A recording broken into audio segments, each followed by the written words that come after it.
చూస్ country delight, live better. ఇప్పుడే country delight యాప్ని download చేసుకోండి.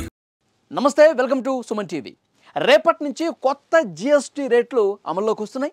ఈ నేపథ్యంలో ఏసీ కావచ్చు, డిష్ వాషర్లు కొనాలి అనుకునే వాళ్ళకి పండగ రాయితీలతో పాటు జిఎస్టీ తగ్గింపు ప్రయోజనం కూడా కలిసి రాబోతోంది.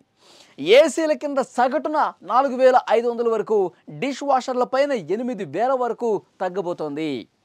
ముఖ్యంగా అంటే ఏ కంపెనీలు ఎంత మేరకు తగ్గిస్తాయో కూడా ఒక్కసారి మీకు చెప్పే ప్రయత్నం చేస్తాం. Voltas, Daikin, Godrej appliances, Panasonic, అలాగే హైయర్ ఇలాంటి సంస్థలు ఇప్పటికే ధరలు తగ్గిస్తున్నట్టుగా ప్రకటన చేసేసాయి. సోమవారం నుంచి ఇవి అమల్లోకి రాబోతున్నట్టుగా స్పష్టంగా చెప్పిన పరిస్థితుంది. ఈ కొత్త ధరలతో డీలర్ల వద్ద బుకింగ్ చేసుకోవచ్చు అని కూడా చెప్తున్నాయి. ఏసీలతో పాటు ఇతర ఉపకరణాలు ఏవైతే ఉన్నాయో జిఎస్టీ తగ్గింపుతో కొత్త ధరలు అమల్లోకి వస్తాయని పేర్కొన్నాయి.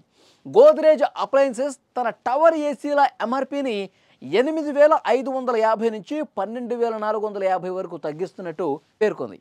హైర్ కూడా కొన్ని రకాల మోడళ్ల మీద 3,905 తగ్గింపును ప్రకటించింది. దీంతో తగ్గిస్తున్న ధరల ప్రకారం Voltas fixed speed window AC ఎంఆర్పీని గతంలో 42,990 ఉండేది, కానీ ఇప్పుడు ఎంతైంది? 39,590కి వచ్చింది. అంటే ప్రతి వస్తువు మీద మినిమం 3,000 కంటే ఇంకా పెద్ద స్థాయిలో తగ్గింపు ధరలు కనిపిస్తూ ఉన్నాయి. మినిమం 3,000 తగ్గిందంటే కొన్ని వస్తువులు 5,000 తగ్గుతున్నాయి, కొన్ని వస్తువులు 8,000 తగ్గుతున్నాయి, కొన్ని వస్తువులు 10,000 కూడా తగ్గుతున్నటువంటి పరిస్థితి ఉంది. ఈ ఏసీలు, వాషర్లే కాదు, ఇంకా చాలా ఎలక్ట్రానిక్ గూడ్స్ పూర్తిగా తగ్గుతున్నటువంటి పరిస్థితి ఉంది. ఎలక్ట్రానిక్ ఐటమ్స్ ఆల్మోస్ట్ ఒక 10,000 రూపాయల వరకు తగ్గింపును పొందొచ్చు అని చెప్పి చాలా స్పష్టంగా సమాచారం వస్తుంది.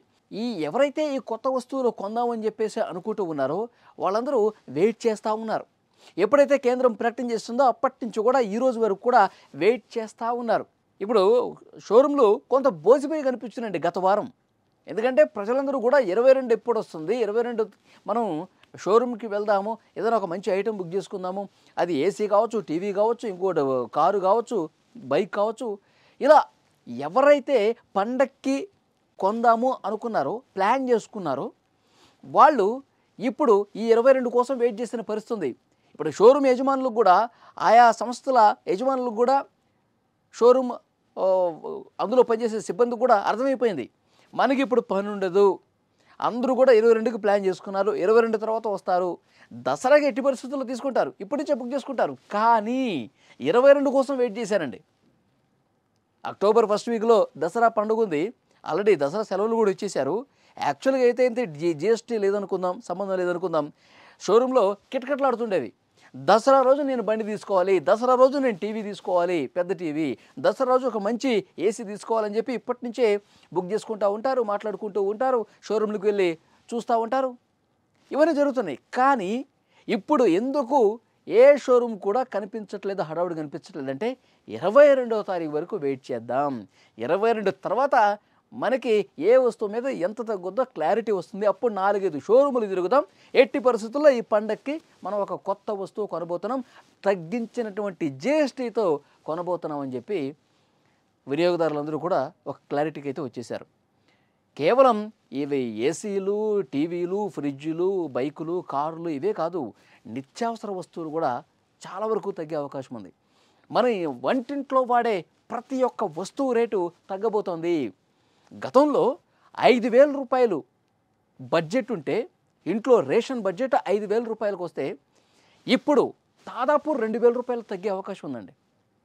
3,000 నుంచి 3,500 రూపాయలకే మనం ఒక నెలవారీ సరిపడేటువంటి వస్తువులన్నీ కూడా కొనుక్కోవచ్చు. ఆ మొత్తం తగ్గబోతుంది, అంత స్థాయిలో తగ్గబోతుంది. ఇది పేద మధ్యతరగతి ప్రజలకు కేంద్ర ప్రభుత్వం ఇచ్చినటువంటి ఒక కానుక అని చెప్పి మోదీ గారు కూడా చాలా స్పష్టంగా చెప్పారు. ఇది పండక్కి కేంద్రం ఇస్తున్నటువంటి కానుక, మన దేశ ప్రజలకు ఇస్తున్నటువంటి ఒక కానుక అని అర్థమవుతోంది.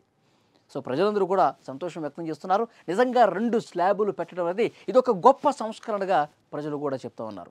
పేద మధ్యతరగతి ప్రజలు వాళ్ళ కొనుగోలు శక్తిని పెంచుతారు. ఎందుకంటే ఏదైనా షాపింగ్ చేయాలంటే ఇప్పుడు వద్దులే, రేట్లు బాగా పెరిగినాయి కదా, ఒక నెక్స్ట్ ఇయర్ కొందాంలే, లేదంటే ఒక 6 నెలల తర్వాత ఇట్లా పోస్ట్ చేసుకునే పరిస్థితుంది, పోస్ట్పోన్ చేసుకునే పరిస్థితుంది. కానీ ఇప్పుడు ఇంట్రెస్ట్ చూపిస్తున్నారు.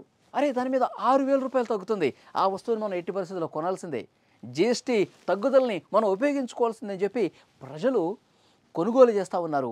మార్కెట్లో డబ్బు చలామణి అయ్యే అవకాశం ఉంది. అది మళ్ళీ ఆ మార్కెట్లోకి డబ్బు రొటేట్ అవుతూ ఉంటే, ప్రజల యొక్క కొనుగోలు శక్తి పెరుగుతూ ఉంటే అల్టిమేట్గా ఆ వస్తువులు ఎవరైతే తయారు చేస్తున్నారో వాళ్ళకి డబ్బు చేరుతుంది. మళ్ళీ వాళ్ళు ఇంకా వస్తువులు తయారు చేస్తారు, దాన్ని మళ్ళీ ప్రజలు కొంటూ ఉంటారు. సో దేశానికి కూడా ఇది ఒక మేలు కలిగించే అంశం. ప్రతి ఒక్కరూ కూడా జీఎస్టీ తగ్గింపుని ఉపయోగించుకుంటారు. దేశం మరింత ఆర్థికంగా బలోపేతం కావటానికి ఇది దోహదం చేస్తుందని కూడా చెప్తున్నటువంటి పరిస్థితి ఉంది. సో డెఫినెట్గా 2 స్లాబులు అనేవి ప్రజలందరూ కూడా 100కి 100% ఉపయోగించుకుంటారు. ఈ పండక్కి ఈ జీఎస్టీతో అదనపు ఇంకొక కొత్త జోష్ని తీసుకొచ్చిందనటంలో ఏమాత్రం డౌట్ లేదు.